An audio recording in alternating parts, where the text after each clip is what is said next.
Starting with the greatest name of Allah Almighty. Today our topic about the enzyme. What is the enzyme?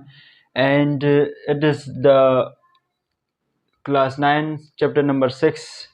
आज हमारा जो topic है वो है enzyme. Enzyme क्या है, प्रॉपर्टी ऑफ एंजाइम क्या है।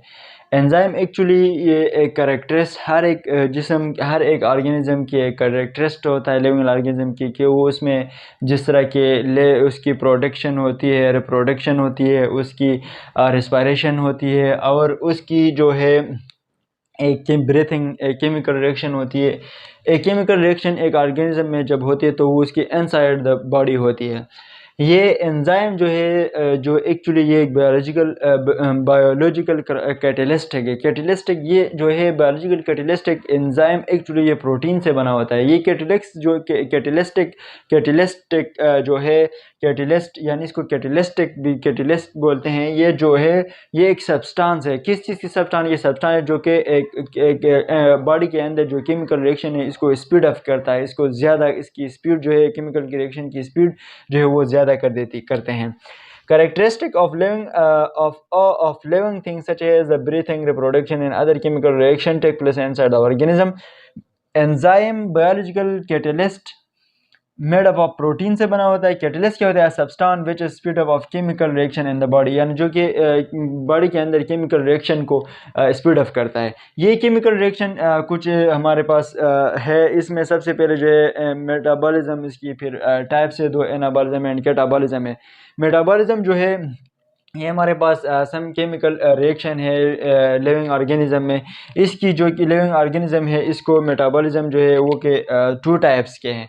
इसमें फर्स्ट नंबर हमारे पास एनाबॉलिज्म है। एनाबॉलिज्म एक्चुअली वो रिएक्शन है जो कि इन्वॉल्व सिंथेसिस में इन्वॉल्व होता है, जब स्मॉल से लार्ज मॉलिक्यूल बनते हैं और इसके साथ ये एनर्जी को रिक्वायर्ड करते हैं, यानी एनर्जी इसमें स्टोर होती है। Anabolism involves synthesis of molecule and usually energy required। इसमें एनर्जी रिक्वायर्ड, इसकी एग्जांपल जो हमारे पास कंडेंसेशन है। एक होता है कैटाबॉलिज्म। कैटाबॉलिज्म रिएक्शन जो होता है उसमें यानी एक ब्रेकडाउन ऑफ मॉलिक्यूल होते हैं। ब्रेकडाउन ऑफ मॉलिक्यूल की वजह से इसकी एनर्जी जो होती है वो रिलीज हो जाती है। यानी जिस तरह के involve of the breakdown of molecules and usually energy is release, इसकी एनर्जी जो है वो रिलीज होती है। और वो जो इसकी एग्जांपल हमारे पास है वो रिस्पायरेशन है। यानी जो एंजाइम है वो कि वो कि of the all living organism, ये एंजाइम अंदर जो जिस्म के इनसाइड जो केमिकल रिएक्शन है उसको स्पीड अप करता है। और इसका एंड यही होता है एंजाइम के, जब एंजाइम का एंड यही है कि ये प्रोडक्ट प्लस एंजाइम बना देता है। So the end of reaction product plus क्या है? एंजाइम है।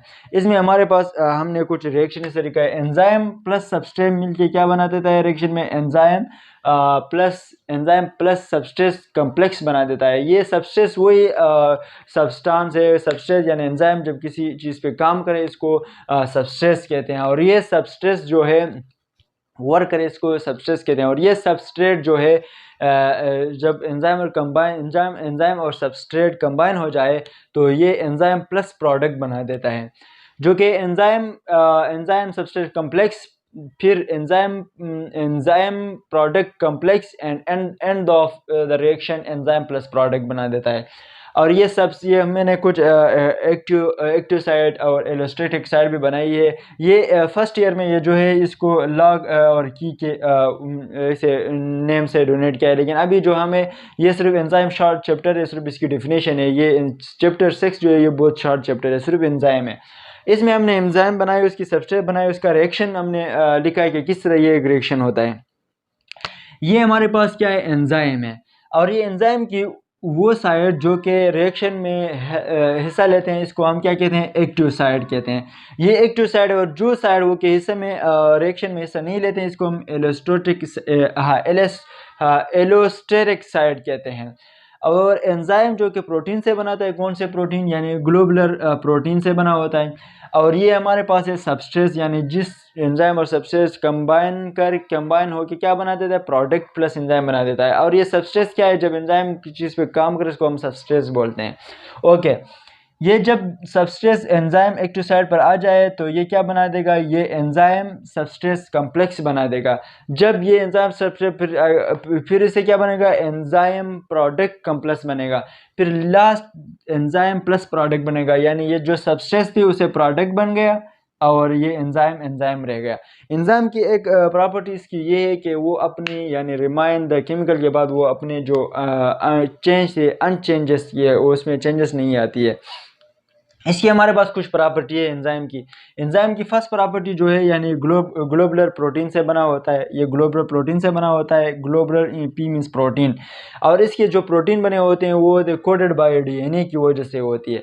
इसकी दूसरी हमारे पास जो प्रॉपर्टी थी, दे आर द कैटलिस्ट, यार ये कैटलिस्ट है। कैटलिस्ट मीन्स यानी ये एक सब्सटेंस है जो कि chemical reaction inside the body, they are speed up the chemical reaction. मैंने इधर लिखा है केमिकल रिएक्शन को क्या करता है, स्पीड अप कर देता है। उसके बाद हमारे पास ये क्या होता है, they are remain unchange after the chemical reaction. Chemical reaction के बाद वो तो होते हैं अनचेंज होते हैं, यानी वो चेंज नहीं होते, वो अनचेंज होते हैं। हाँ, दे आर हाईली स्पेसिफिक, यानी ये इसकी जो अंदर जगह है ये हाईली स्पेसिफिक है, इसमें बहुत ज़्यादा जो है ये जगह खाली होते हैं, यानी ग्लोबल प्रोटीन से बना होता है, ये हाईली स्पेसिफिक। ये हमारे पास था एंजाइम चैप्टर।